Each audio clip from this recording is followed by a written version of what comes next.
दोस्तों, आज हम जापान के मशहूर एनिमेटेड कैरेक्टर डोरेमोन की दिलचस्प दुनिया में सफ़र करने जा रहे हैं। डोरेमोन एक ऐसा कैरेक्टर है जो सिर्फ एंटरटेन ही नहीं करता बल्कि सबक आमूज़ कहानियों के ज़रिए हमें बेहतर इंसान बनाने का रास्ता दिखाता है। इसके क्रिएटर्स के दिमाग में एक अजीम कॉन्सेप्ट था जिसे हम आज एक्सप्लोर करेंगे।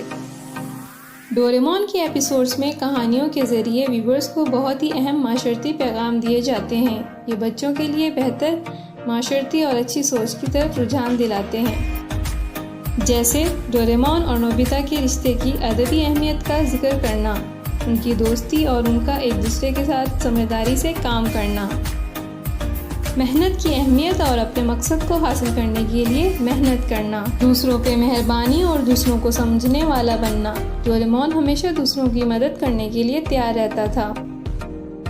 जिम्मेदारी और अपने काम को ईमानदारी से निभाना। नोबिता हमेशा किसी न किसी गैजेट के जरिए अपनी मुश्किल हल करने की कोशिश करता था। नोबितास डायनासोर, ये एपिसोड डोरेमोन की पहली एपिसोड थी और नोबितास डायनासोर कहानी के आगाज का हिस्सा था। इसमें डोरेमोन और नोबिता एक टाइम मशीन से जुरासिक एरा ट्रैवल करते हैं। डोरेमोन की पॉपुलर एपिसोड्स। डोरेमोन की फेमस एपिसोड्स के बारे में बात करना बहुत मुश्किल है क्योंकि हर एपिसोड अपनी तरह यूनिक एंड एंटरटेनिंग होती है और व्यूवर्स अलग अलग एपिसोड्स को अपनी पसंद बनाते हैं। लेकिन कुछ एपिसोड्स डोरेमोन के फैंस के लिए खास पॉपुलर हुई हैं। Nobita's visit to the moon. Nobita गया चांद पर। इस एपिसोड में नोबिता चांद पर ट्रैवल करता है और ये एपिसोड स्पेस एडवेंचर और इमेजिनेशन की दुनिया में लेकर जाती है। द एडवेंचर ऑफ खोया खोया प्लैनेट। नोबिता गया खोया खोया प्लैनेट के एडवेंचर के लिए। इस एपिसोड में डोरेमोन और नोबिता एक अजीब प्लैनेट पर जाते हैं जहां सब कुछ उल्टा सीधा होता है और वो अपने आप को पहचान नहीं सकते। डोरेमोन की सीजन्स। डोरेमोन एक लंबी चलने वाली एनिमे सीरीज है और इसकी कहानियां और एपिसोड्स कई सीजन्स में तकसीम किए गए हैं। इस सीरीज में अक्सर नए एडवेंचर्स, गैजेट्स और कैरेक्टर्स इंट्रोड्यूस किए गए हैं। आपको खुशी होगी कि डोरेमोन के कई सीजन्स आए और दिलों को छू गए। इन सीजन्स में कुछ प्रोमिनेंट हैं। 1979 to 2005 the classic series. Doraemon का पहला सीजन 1979 में शुरू हुआ और 2005 तक चला। ये सीजन डोरेमोन की मोरल स्टोरीज और एडवेंचर्स को कवर करता है। इस सीजन के एपिसोड खास तरह का सबक आमोज मैसेजेस देते हैं। 2005 to 2009 द न्यू सीरीज।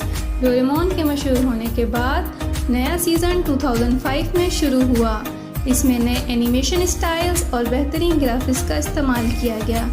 ये सीजन कुछ एंटरटेनिंग और तालीम और तरबियत वाले एपिसोड्स के साथ आया। 2009 to 2014 stand by me Doraemon एक फीचर फिल्म के तौर पर रिलीज हुई। स्टैंड बाय मी डोरेमोन भी पॉपुलर रही। इस फिल्म ने डोरेमोन और नोबिता की दोस्ती को एक नए तरीकों से एक्सप्लोर किया। 2015 प्रेजेंट द करंट सीरीज। 2015 में एक और नया सीजन आया जो अब तक जारी है। इस सीजन में डोरेमोन और नोबिता के एडवेंचर्स, न्यू गैजेट्स और चैलेंजेस के साथ दिखाया गया जो कि अब तक जारी है। Special episodes and movies. Doraemon के साथ साथ खास एपिसोड और मूवीज भी बनाई गई हैं। कुछ मशहूर मूवीज जिनके नाम हैं Nobita's dinosaur, Nobita's great adventure in Antarctic Kachi Kochi और Nobita's chronicle of the moon exploration. Doraemon के गैजेट्स। डोरेमोन के गैजेट्स सीरीज का अहम हिस्सा हैं और इसमें कुछ गैजेट्स डोरेमोन की जेब से निकलते हैं। चलें कुछ बेहतरीन गैजेट्स के बारे में थोड़ा सा डिटेल में बात करते हैं। Time machine. डोरेमोन का टाइम मशीन एक ताकतवर और दिलचस्प गैजेट है। इससे आप किसी भी वक्त में सफ़र कर सकते हैं। इसके इस्तेमाल से डोरेमोन और नोबिता मुख्तलिफ तरीके से तारीखी वाक़यात और मुस्तकबिल के एडवेंचर्स में जाते हैं। Anywhere door. एनीवेयर डोर एक ऐसा गैजेट है जो आपको किसी भी जगह ले जा सकता है। बस आपको सोचना है और दरवाज़ा खोलना है। ये एक टेलीपोर्टेशन डिवाइस है जो डोरेमोन को और नोबिता को किसी भी जगह पर ले जा सकता है, चाहे वो दुनिया के किसी भी कोने में हो। Small light and big light. Small light and big light एक छोटा सा टॉर्च है जो किसी भी चीज़ को छोटा या बड़ा करने के लिए इस्तेमाल होता है। जब आप किसी चीज़ पर ज़्यादा ध्यान देते हैं वो बड़ी हो जाती है और आप जब इस चीज़ से दूर जाते हैं तो वो छोटी हो जाती है। हॉप्टर एक बैम्बू कॉप्टर है जिसे डोरेमोन और नोबिता सर पे लगाते हैं और उड़ान भर सकते हैं। इस गैजेट से उनका सफर और भी दिलचस्प बन जाता है। Translation tool. ट्रांसलेशन टूल एक ऐसा गैजेट है जो किसी भी बोली को फौरन तर्जमा कर देता है। इससे डोरेमोन और नोबिता अलग अलग जबानों में बातचीत कर सकते हैं जो कुछ एडवेंचर्स में इस्तेमाल होता है। इन गैजेट्स के जरिए डोरेमोन और नोबिता एडवेंचर्स करते हैं। हर गैजेट अपने तरीके से कहानी को दिलचस्प और तालीम और तरबियत से भर देता है। नोबिता के विलन्स। नोबिता के कुछ ऐसे दुश्मन भी हैं जो डोरेमोन और नोबिता के एडवेंचर्स में उनके रास्ते में आते हैं। कुछ मशहूर दुश्मनों के नाम मैं बता रही हूँ। जियान नोबिता का क्लासमेट और एक फ्रेंड है। वो कभी कभी नोबिता को तंग करते हैं लेकिन वक्तन फवक्तन उनका दोस्ताना रिश्ता भी होता है। सोनियो नोबिता का दोस्त और एक क्लासमेट है। वो हमेशा नोबिता को अपनी अमीरी और अपनी अमीर जिंदगी की बातें करता है और उसे नीचा दिखाता है। डोरेमोन म्यूजिक सीरीज का एक अहम हिस्सा है जो इसकी कहानियों को और भी दिलचस्प बनाता है। ओरिजिनल सीरीज के म्यूजिक डायरेक्टर शूनसुके किकुजी थे जो जिंगल्स और बैकग्राउंड म्यूजिक फराहम करते थे। डोरेमोन सीरीज का म्यूजिक व्यूअर्स के लिए उनका पसंदीदा कैरेक्टर और लम्हात को यादगार बनाता है। हिंदी डबिंग में म्यूजिक को राजेश ने बनाया और इसके साउंड ट्रैक ने भी फैंस के दिलों में जगह बनाई। Hindi version and voice over. Doraemon का हिंदी डब वर्जन इंडिया में 2010 में शुरू हुआ था। इससे पहले डोरेमोन सिर्फ जापानीज जुबान में देखा जाता था। हिंदी डब वर्जन ने इंडियन ऑडियंस के दिलों में जगह बनाई। हिंदी डब वर्जन के कई सीजन्स और एपिसोड्स बनाए गए हैं और ये अब भी इंडिया में मशहूर है।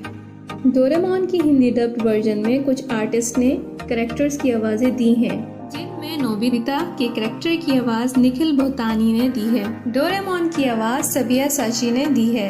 शिजुका कैरेक्टर की आवाज सोनल खुशाल ने दी है।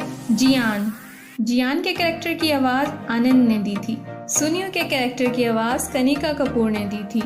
डोरेमोन को आज तक 35 लैंग्वेजेस में ट्रांसलेट किया गया है और ये दुनिया भर के ममालिक में देखा जाता है। टॉप लिस्ट में Japan, India, China, south Korea और यूरोप के कुछ ममालिक हैं। इस सीरीज का दुनिया में फेमस होने का सबब ये है कि इसके असल मायने जैसे कि दोस्ती, टेक्नोलॉजी और तालीम और तरबियत दुनियावी तौर पर समझाए जा सकते हैं। डोरेमोन के मशहूर होने पर जापान में डोरेमोन म्यूजियम भी कायम किया गया है। इस म्यूजियम में डोरेमोन के क्रिएटर फुजिको की यादों को जिंदा रखा गया है।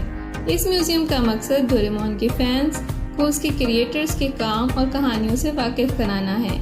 ये म्यूजियम डोरेमोन की दुनिया में लुत्फ अंदोज होने का एहसास दिलाता है और उनके फैंस को उनकी असली दुनिया में ले जाता है।